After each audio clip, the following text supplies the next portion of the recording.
Welcome to GG Math Academy. তোমাদের সকলকে জিজি ম্যাথ একাডেমিতে আমার পক্ষ থেকে আন্তরিক প্রীতি শুভেচ্ছা ও ভালোবাসা জানাই।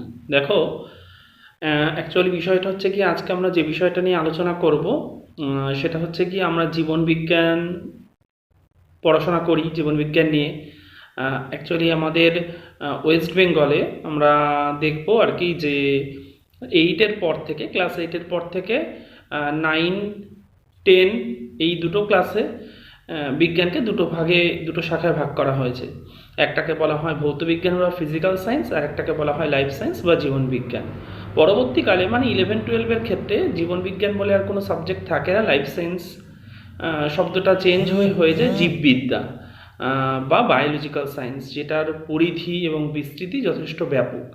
আজকে তোমাদের সাথে যে বিষয়গুলো নিয়ে আমি আলোচনা করব সেটা হচ্ছে গিয়ে যে কেন আমি জীবন বিজ্ঞান পড়ব। This is the first question, কেন আমি জীবন বিজ্ঞান পড়ব। দেখো, জীবন বিজ্ঞান আমরা সকলেই পড়ি। মাধ্যমিকে 9-এ আমরা প্রচুর নম্বরও পাই, কিন্তু অনেক ছাত্রছাত্রী জীবন বিজ্ঞান পড়ার মূল উদ্দেশ্য, জীবন বিজ্ঞান কিভাবে পড়ব, কেন পড়ব, এই জিনিসগুলো বোঝে না।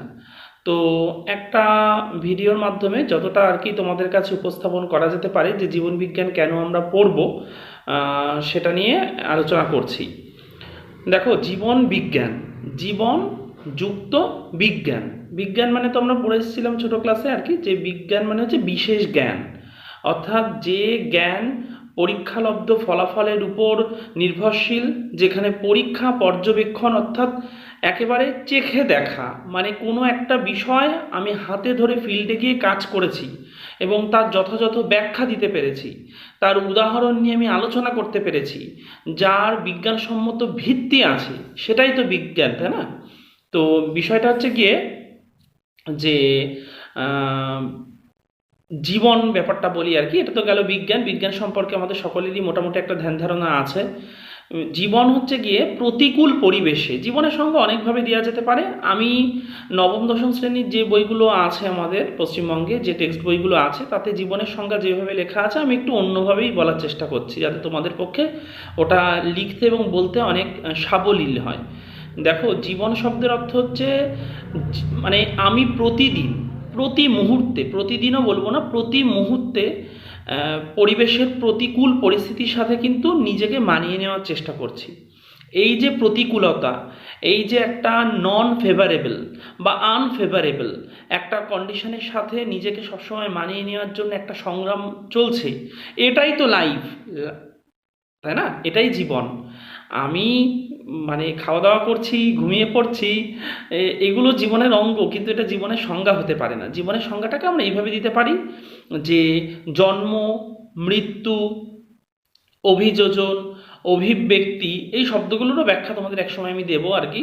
এইগুলো তো আছেই, এর সাথে প্রতিকূল পরিবেশের সাথে নিজেকে মানিয়ে নেওয়ার জন্য যে প্রতিদিন যুদ্ধ চলে, সেটাই লাইফ, সেটাই জীবন।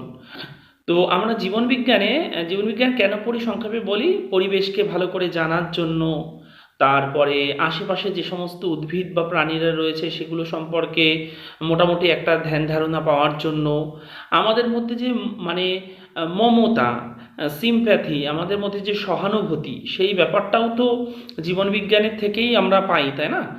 যে মানুষের মধ্যে মনুষ্যত্ব বা হিউম্যানিটি নেই, তার জীবন বিজ্ঞান পড়ে খুব একটা আমার মনে হয় না বেশি লাভ হবে।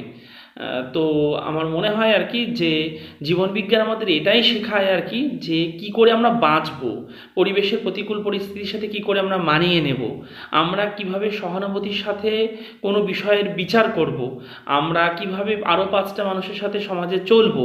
আর সাধারণ ধারণাগুলো তো তোমরা জানোই, যে প্রকৃতি সম্পর্কে জানা, পৃথিবীর উৎপত্তি আবির্ভাব সম্পর্কে জানা, পশু পাখিদের সম্পর্কে জানা, এই জিনিসগুলো আর নতুন করে বলার কোনো জায়গা নেই। দেখো, সব থেকে বেশি ইম্পর্ট্যান্ট হচ্ছে গিয়ে জীবন বিজ্ঞান আমরা পড়বো কী করে।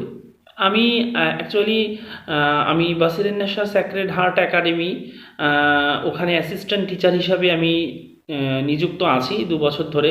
তো আমি দেখেছি আমাদের মিশনের স্টুডেন্টসদের ক্ষেত্রেও আমি দেখেছি, তারপরে আমি আমার বাড়িতেও দেখেছি আর কি, তাদের মধ্যে না একটা যখন প্রথম আমার কাছে পড়তে আসে বা মিশনে যখন প্রথম ক্লাস করাই আমি, তখন তাদের মধ্যে একটা ভীতি থাকে যে বাবারে এত বড় একটা সাবজেক্ট, সিলেবাস তো কত বড়, কি করে কি করব। ওরকমটা অত অত ভীতির কিছু নেই। মাথায় রাখবে যে বিজ্ঞান চর্চার ক্ষেত্রে সব থেকে বেশি যেটা জরুরি সেটা হচ্ছে তোমার কনসেপ্ট ক্লিয়ার রাখা।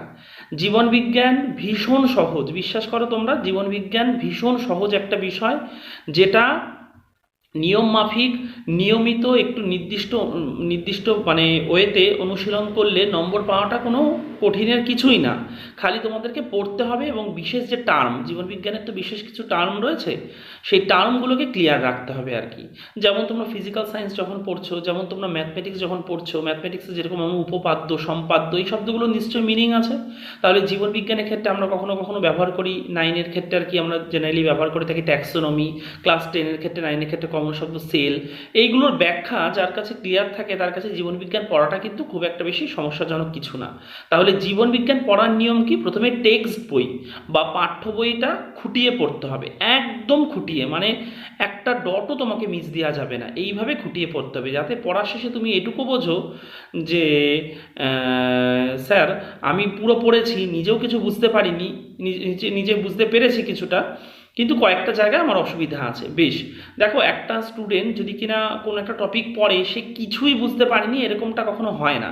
কারণ যে জিনিসগুলো সে পড়ছে সেগুলো পুরনো জিনিসের সাথে লিঙ্কড করা আছে বা সংযোগ করা আছে, সুতরাং কিছু না কিছু তুমি অবশ্যই বুঝতে পারছো।